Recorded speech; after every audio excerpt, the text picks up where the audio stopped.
जो मैंने कहा कि 7-8 साल पहले मैं थोड़ा एंग्जाइटी का शिकार हुआ। कई कारण थे, पर उसमें 2-4 लोग ऐसे थे जिन्होंने मेरा जीना मुश्किल कर दिया था उस समय। मतलब उन्होंने कर दिया, मैंने करवा भी लिया। अब तो मैं करवाता ही नहीं, तब मैंने करवा लिया था। अजीब किस्म के लोग पीछे पड़ के रात दिन 24 घंटे तनाव देते रहना बिना किसी बात के, कोई वजह भी नहीं थी ऐसी। मैं बड़ा परेशान रहा। फिर बाद में परिस्थितियां बदल गई, मैं ठीक हो गया, मेरी स्थितियां ज़्यादा बेहतर हो गई। तो उन दिनों मैंने एक रहीम का दोहा पढ़ा, वो मेरे जीवन का उसूल बन गया। उसके बाद से 1-2 बार मेरे मन में आया कि मैं भी दुश्मनी कर लूं और दिखा दूं, और मेरे पास ताकत उनसे ज़्यादा थी उस समय भी, आज भी है। पर अगर मैं किसी के उकसाने पे उसके जैसा हो गया तो जीता तो वही। जब मैं ही नहीं रहा तो फिर तो कोई और लड़ रहा है, मैं तो मैं रहा ही नहीं, वो जीत जाएगा। मेरी असली कश्मकश ये थी कि बिना उसके जैसा हुए इस चीज़ से बाहर निकलना है। ये कुछ वैसे कि आप सड़क पे जा रहे हैं, कीचड़ में सूअर लोटा हुआ है, उछल उछल लौट रहा है, आपके सफ़ेद कमीज पे छींटा पड़ गया। अब 2 ऑप्शंस हैं, या तो हिसाब बराबर करने के लिए उतर जाइए, उसको आप कैसे गंदा करोगे, वो तो पहले ही मस्त है उसी गंदगी में, उसका तो स्वभाव है। आपका एक छींटा है, आप पूरी कमीज गंदी कर लेंगे वहां जाके। तो सबसे अच्छा क्या है, वहां से निकल जाना, लेट गो कर देना। तो मैंने रहीम का एक दोहा अपना सार बना लिया। रहीमन ओछे नरन सो बैर भली ना प्रीति। रहीमन ओछे किस्म के लोगों से ना बैर अच्छा है ना प्यार अच्छा है।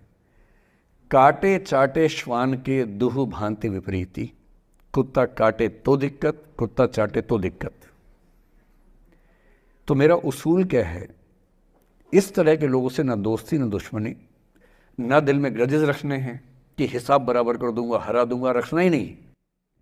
और मेरी अब ठीक ठाक दोस्ती तो क्या होगी, मतलब जब हम मिलते हैं बड़े प्यार से मिलते हैं, मुझे दिक्कत है ही नहीं, नाराज़गी भी नहीं है। मुझे लगता है कि वो अपना धर्म निभा रहा था, मैं अपना निभा रहा हूँ। और अगर मैं दुश्मनी पाल लेता, अपना बीपी बढ़ाता, डायबिटीज़ करवा लेता, मैंने पाला ही नहीं, ना मैं पालता हूँ। और भी ऐसे कई इंस्टांसेस हैं जहाँ दुश्मनी करने का पूरा स्कोप था, पर मैं दुश्मनी करता नहीं, मुझे शौक ही नहीं दुश्मनी करने का। मेरा दुनिया में एक भी दुश्मन नहीं है, मतलब मैं कईयों का हूँ, मेरा एक भी नहीं है। जो मुझे अपना दुश्मन मानते हैं वो मेरे दुश्मन नहीं, मेरे लिए वो परिचित हैं, जो मित्र हो सकते थे या हो सकते हैं। फिलहाल मित्र नहीं है, लेकिन दुश्मनी नहीं है। और अगर दुश्मनी कभी हो भी जाए ना, ये ध्यान रखना है कि बाद में दोस्ती हो सकती है। बशीर बद्र ने कहा है, दुश्मनी जमकर करो लेकिन ये गुंजाइश रहे, गर कभी हम दोस्त हो जाएं तो शर्मिंदा ना हो। ये मैं ध्यान रखता हूँ हमेशा। नमस्कार सर। नमस्कार सर, मेरा नाम आपसे ज़्यादा आपके माहौल की, आपके पेरेंट्स, आपके टीचर्स की है कि उन्होंने आपको, मतलब कुछ बच्चे अपने आप से इतनी उम्मीद पाल लेते हैं कि फेलियर झेल नहीं पाते। आप वैसे बच्चों में हैं। जो आपने कहा ना कि मैं शुरू से बहुत अच्छी स्टूडेंट रही हूँ, ये दुर्भाग्य की बात है, ये अच्छी बात नहीं है। मैं नहीं चाहता कि बच्चे अच्छे स्टूडेंट बने। अच्छे स्टूडेंट का मतलब जो बहुत पढ़ाकू किस्म के होते हैं, सीधे स्कूल से घर, घर से स्कूल, घर में घुसते ही होमवर्क करना शुरू किया, वैसे बच्चे ज़िंदगी में बड़े परेशान रहते हैं।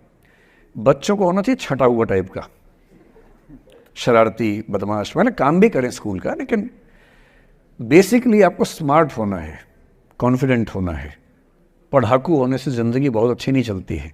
ज़िंदगी के लिए ना व्यक्तित्व चाहिए। हुआ क्या आपके साथ, आपको बता दिया गया कि अच्छा बच्चा वो है जो पढ़ता है, होमवर्क करता है, आपने वो सब किया। तारीफ़ें आपकी इतनी हुई होंगी कि बेटा तुम तो कुछ भी कर दोगी, आपको भरोसा हो गया कि मैं कुछ भी कर दूंगी। लेकिन ऐसी ऐसी तारीफ़ें हर गांव, हर मोहल्ले में कई बच्चों की हो रही थी। जब उन सब में कंपटीशन हुआ तो कुछ सफल हुए, बहुत सफल नहीं हो पाए। तो जो सफल नहीं हो पाए उनको बहुत बेचैनी हुई। आपका सौभाग्य है कि अब तीसरी बार में सफल हो गई। कई ऐसे लोग हैं जो कभी सफल नहीं हुए ज़िंदगी में, उनको भी तो जीना है। तो मैं एक ही बात कहूँगा, अपने आप से उम्मीदें कम कर लीजिए।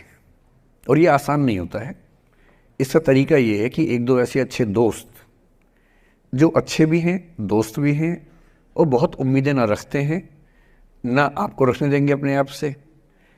डायरी लिखने से लेकर कुछ अच्छे उपन्यास पढ़ना, अच्छी फिल्में देखना, जो आपको सहज होना सिखाएं, न कि महान होना सिखाएं। महानता से बड़ा कोई रोग नहीं है, इस चक्कर में नहीं पड़ना है, सामान्य होना है। असली जद्दोजहद सामान्य होने की है, महान होने की नहीं है, सहज होना है। तो अपने आप से क्या कहना, रोज़ कहना है कोशिश पूरी करूँगी, सफलता मिल गई तो बढ़िया, नहीं तो क्यों डरे, ज़िंदगी में क्या होगा, कुछ ना होगा तो तजुर्बा होगा, और भाड़ में जाए सीधी सी रात।